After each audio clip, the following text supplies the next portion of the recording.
So we were learning about principles of electrophoresis. Electrolysis. Electrophoresis relies on the movement of charged particles, ions, molecules, or particles in an electric field.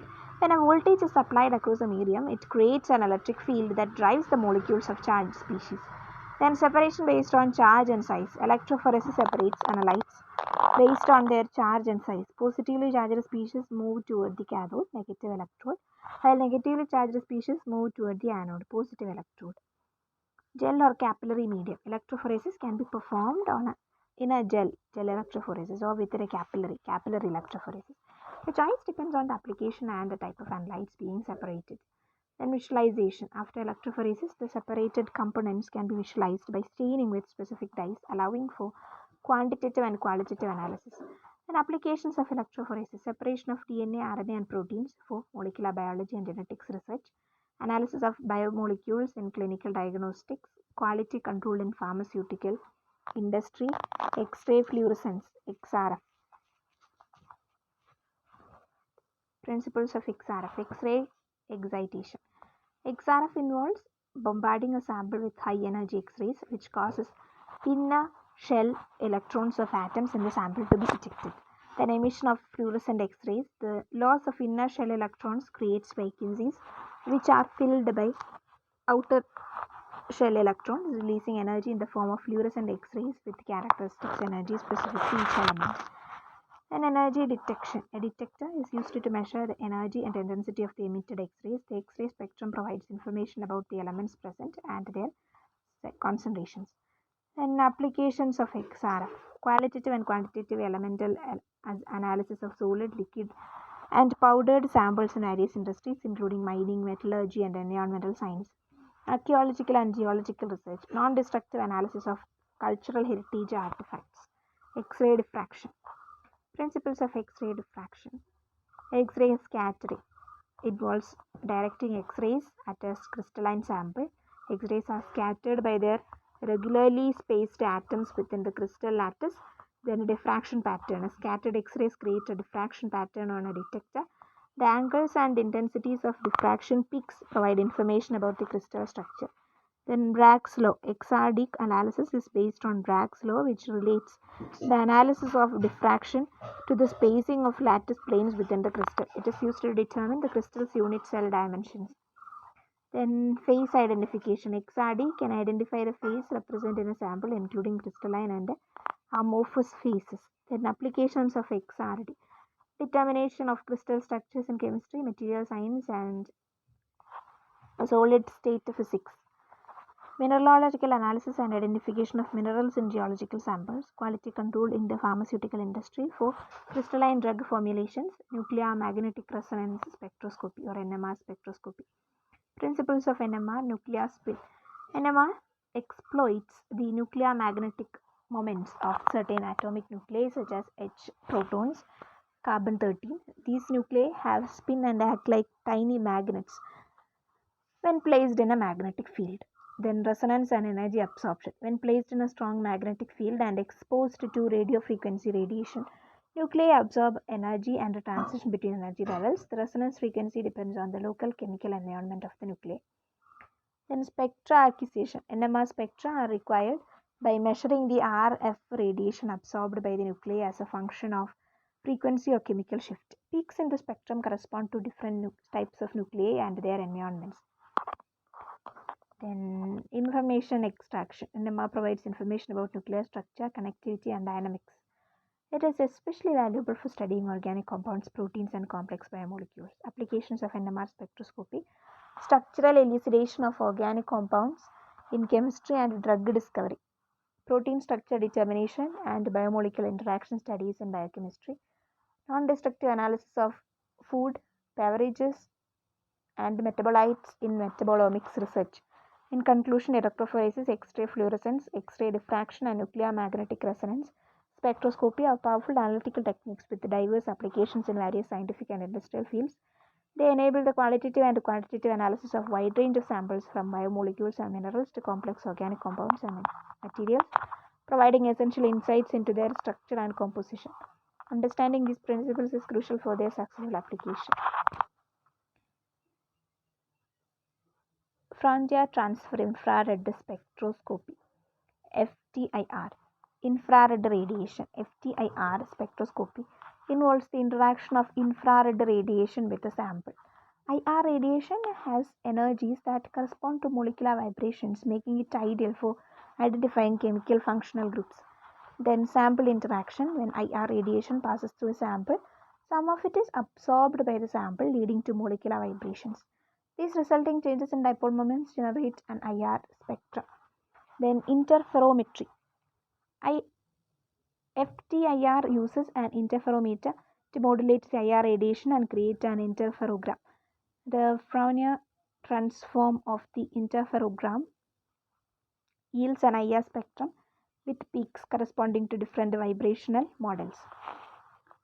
Then spectrum interpretation. IR spectra provide information about functional groups, chemical bonds, and molecular structure.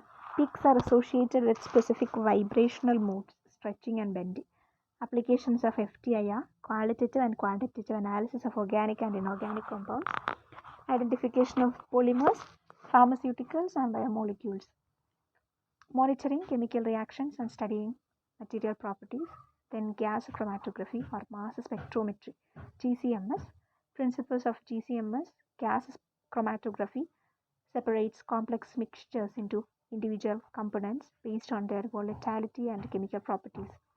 A sample is vaporized and injected into a column filled with a stationary phase. So components travel through the column at different rates. Then next is about mass spectrometry.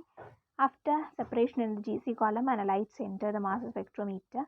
In MS, analytes are ionized and the resulting ions are separated based on their mass to charge ratio.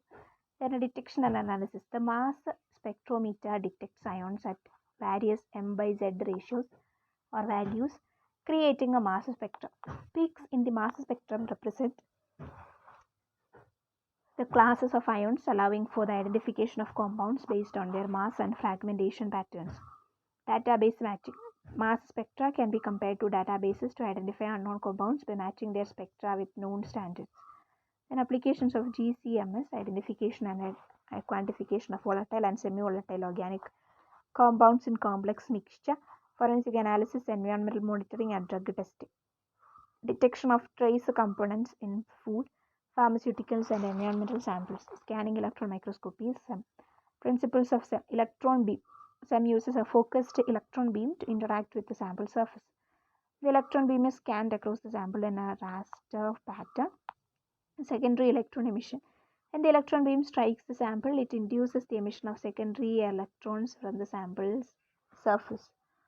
The secondary electrons are collected and used for imaging. Imaging and analysis. SEM provides high resolution, three-dimensional images of a sample space surface morphology. Variations in secondary electron emission result in image contrast. Then additional techniques. SEM can be equipped with various detectors for additional information, including energy dispersive X-ray spectroscopy for elemental analysis and backscattered electron imaging for compositional contrast. Applications: surface analysis and imaging of materials, minerals, and biological specimens, characterization of nanomaterials and nanoparticles, microstructural analysis in materials science and geology. Then next, transmission electron microscopy or TEM. Surface analysis and imaging of materials, minerals, and biological specimens, characterization of nanomaterials and nanoparticles, microstructural analysis in materials science and geology. Then transmission electron microscopy we were learning. Electron beam. TEM also uses an electron beam, but unlike SEM, it passes through a thin specimen rather than interacting with its surface. Then transmission and scattering. Electrons that pass through the specimen create a transmitted electron beam, while those that interact with the specimen scatter or are absorbed. These interactions provide a contrast and information about the specimen structure. High magnification. TEM offers extremely high magnification, allowing for the visualization of atomic scale details within a sample. Then imaging modes. TEM can operate in various modes, including bright field, dark field, or high resolution, each offering different types of contrast and information.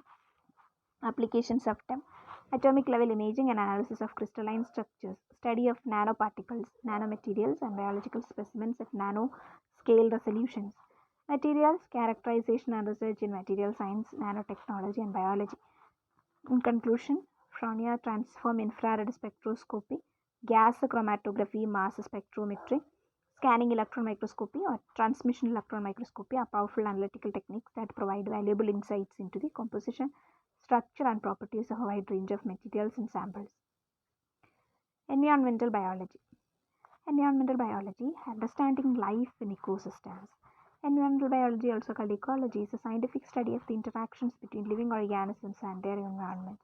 It explores how life thrives, adapts, and interacts within ecosystems, and it plays a crucial role in understanding and addressing environmental challenges.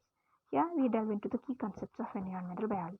Levels of organization. You might have already learned this, but still just use it as a quick recap. Organizational ecology.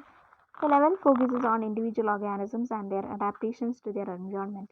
It studies physiological, behavioral, and morphological traits that enable organisms to survive and reproduce.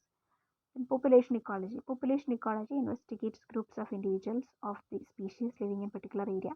It explores factors influencing population size, growth, and dynamics, including birth rates, death rates, and migration. Then community ecology. Community ecology examines interactions among different species within a given area. It looks at concepts like competition, predation, and mutualism and how they shape community structure. Then ecosystem ecology. Ecosystem ecology studies the interactions between living organisms and their physical environment. It explores energy flow, nutrient cycling, and the roles of producers, consumers, and decomposers in ecosystems.